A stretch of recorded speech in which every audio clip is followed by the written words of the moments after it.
Hi friends, ನಮಸ್ಕಾರ. Welcome back to my channel. ಇವತ್ತು ಈಸಿಯಾಗಿ ನುಗ್ಗೆಕಾಯಿ ಸಾಂಬಾರು ಯಾವ ಥರ ಮಾಡೋದು ಅಂತ ತೋರಿಸ್ತಾ ಇದ್ದೀನಿ.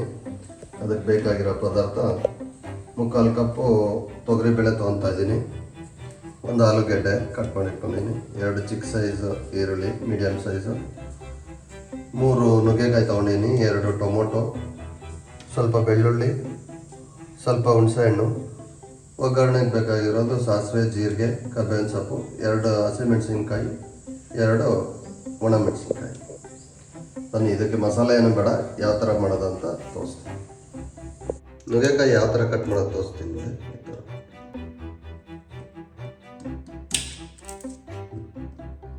ಮೊದಲಿಗೆ ಬೇಳೆನ ಚೆನ್ನಾಗಿ ತೊಳ್ಕೊಂಬಿಟ್ಟು 2-3 ಸರಿ.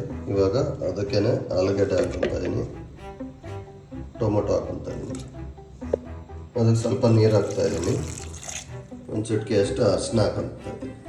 ಈಗ ಇದನ್ನು 3 ವಿಸಲ್ ಮಾಡ್ಕೊಬೋದು. ಬೇಕಾದ್ರೆ ಒಬ್ಬೊಬ್ಬರು ಸ್ವಲ್ಪ ಎಣ್ಣೆ ಹಾಕೊತಾರೆ, ನಾನೇನು ಹಾಕೊಳಲ್ಲ, ಹೆಂಗಿದ್ರು ಬೇಳೆ ಚೆನ್ನಾಗೇ ಬೇಯ್ತಾ ಇದೆ. ಒಂದು ಬಾಣಲೆ ಇಟ್ಕೊತೀನಿ ಒಲೆ ಮೇಲೆ, ಅದಕ್ಕೆ ಸ್ವಲ್ಪ ಎಣ್ಣೆ ಹಾಕೊತೀನಿ. ಬಟ್ ನಾನು ಹೇಳಿದ ಮಸಾಲೆ ಬೇಡ ಅಂದರೆ ಇದಕ್ಕೆ ಮಿಕ್ಸಿಲಿ ರುಬ್ಕೊಳ್ಳೋದು ಬೇಡ ಮಸಾಲೆ ಅಂತ. ಸಾಸಿವೆ ಹಾಕೊತಾ ಇದ್ದೀನಿ, ಸಾಸಿವೆ ಸಿಡಿದಿದೆ, ಸ್ವಲ್ಪ ಜೀರಿಗೆ, ಹಸಿಮೆಣಸಿನ್ಕಾಯಿ, ಒಣಮೆಣಸಿನ್ಕಾಯಿ, ಈರುಳ್ಳಿ, ಬೆಳ್ಳುಳ್ಳಿ, ಕರ್ಬೇವಿನ ಸೊಪ್ಪು, 2 ಸ್ಪೂನಷ್ಟು ಗಟ್ಟಿ ದಪ್ಪ ಉಪ್ಪು ಹಾಕ್ತಾಯಿದ್ದೀನಿ, ಸ್ವಲ್ಪ ಅರಿಶಿನ, 1 ಸ್ಪೂನ್ ಖಾರ ಪುಡಿ, 1 ಸ್ಪೂನ್ ಮನೇಲಿ ಮಾಡಿರೋ ಸಾಂಬಾರು ಪುಡಿ. ಈ ರೀತಿ ನುಗ್ಗೆಕಾಯಿ ಹಾಕ್ತೀನಿ. ಕುಕ್ಕರ್ಲಿ ಬೇಳೆ ಚೆನ್ನಾಗಿ ಬೇಯ್ದಿದೆ, ಅದನ್ನು ಇನ್ನೊಂದು ಸ್ವಲ್ಪ ಸ್ಮ್ಯಾಶ್ ಮಾಡ್ಕೊಂಬಿಟ್ಟು ಈಗ ಬಾಣಲೆಗೆ ಶಿಫ್ಟ್ ಮಾಡ್ಕೊಳ್ಳೋಣ. ಅದನ್ನು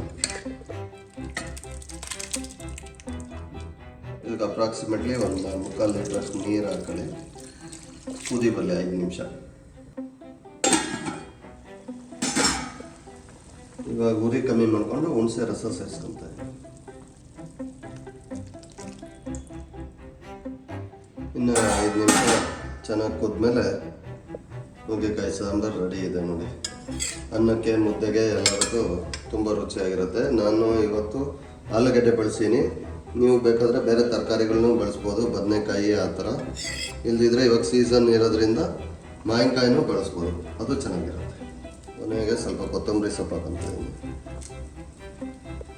ಇದೇ ಥರ ವಿಡಿಯೋಗಳನ್ನ ನೋಡ್ತಾ ಇರ್ರಿ, ಸಪೋರ್ಟ್ ಮಾಡ್ತಾ ಇರ್ರಿ ಅಂತ ಕೇಳ್ಕೊತ, ಥ್ಯಾಂಕ್ ಯು, ಬಾಯ್.